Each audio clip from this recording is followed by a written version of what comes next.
Bonjour les amis, j'espère que vous allez à merveille. Je suis ravi, comme toujours, de vous retrouver dans cette vidéo. Et je vous rappelle que sous la vidéo, il y a un lien sur lequel vous pouvez cliquer pour répondre à un sondage pour me dire comment je peux vous aider.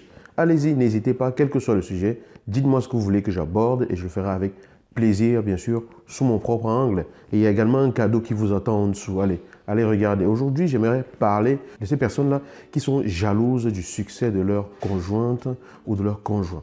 Très souvent, de mon observation, de ce que j'ai déjà eu à observer autour de moi et des histoires que j'ai déjà entendues, c'est souvent les hommes qui sont jaloux du succès de leur conjointe, de leur femme. Cela traduit tout simplement une frustration de votre part du fait de vous rendre peut-être compte que vous n'avez pas autant de succès dans votre activité qu'elle, premièrement, ou alors cela traduit le fait que vous aimeriez avoir le contrôle sur cette personne que vous dites aimer.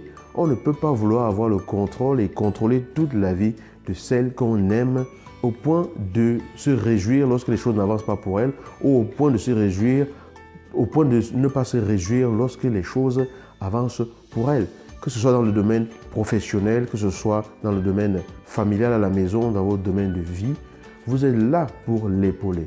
Je vois des personnes qui sont dans des couples et qui laissent leur femme faire tout, absolument tout, se lever très tôt, bosser, s'occuper des enfants, de la maison et tout. Et pendant ce temps, ils croisent tout simplement les bras parce qu'ils se disent c'est son travail.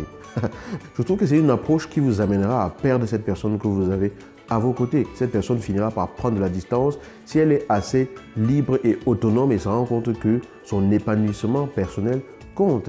Si vous voulez garder votre femme, si vous voulez avoir une femme et un couple épanoui, vous devez apprendre que cette femme a besoin de se sentir libre.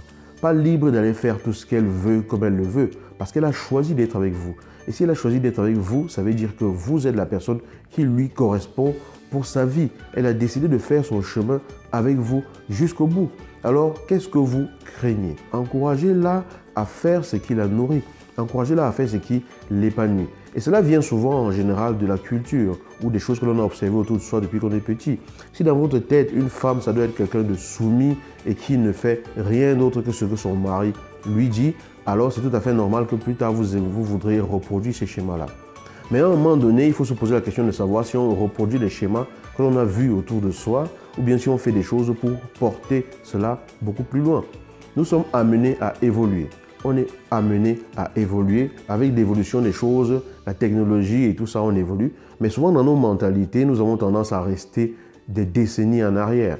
Tout doit évoluer. Comme je l'ai déjà dit dans une vidéo que vous pouvez consulter peut-être ici, les générations d'avant portent les choses jusqu'à un certain niveau en attendant que les générations d'après les portent encore plus loin.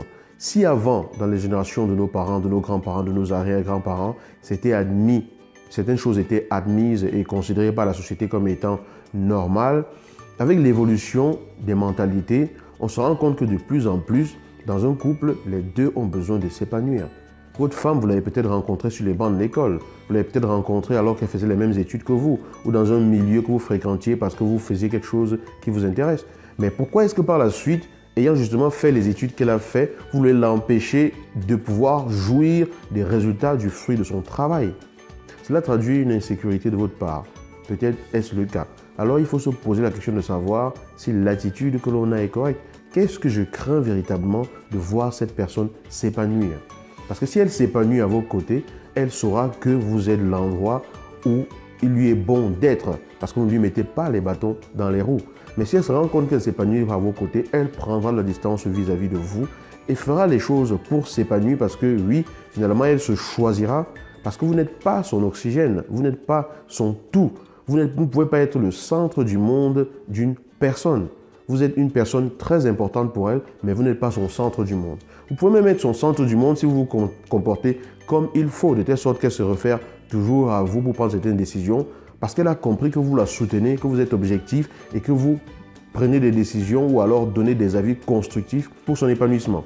Mais quand elle se rendra compte que vous faites des choses juste pour lui mettre des bâtons dans les roues, vous allez vous rendre compte qu'elle va prendre la distance, elle se contentera de faire ce qu'elle a à faire et finalement votre couple battra de l'aile. Et dans les cas les plus extrêmes, elle s'en ira.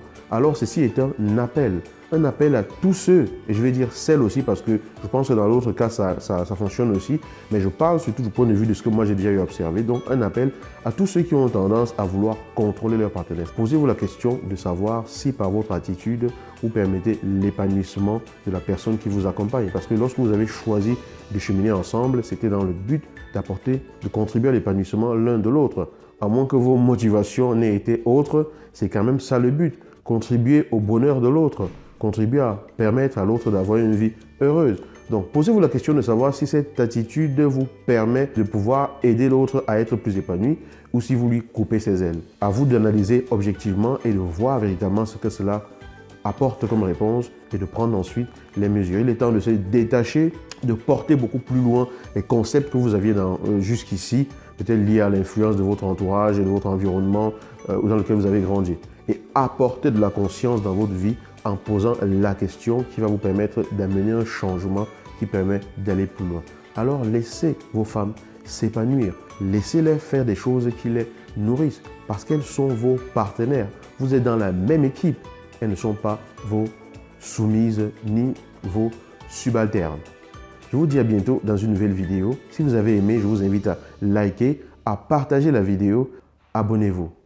Ciao.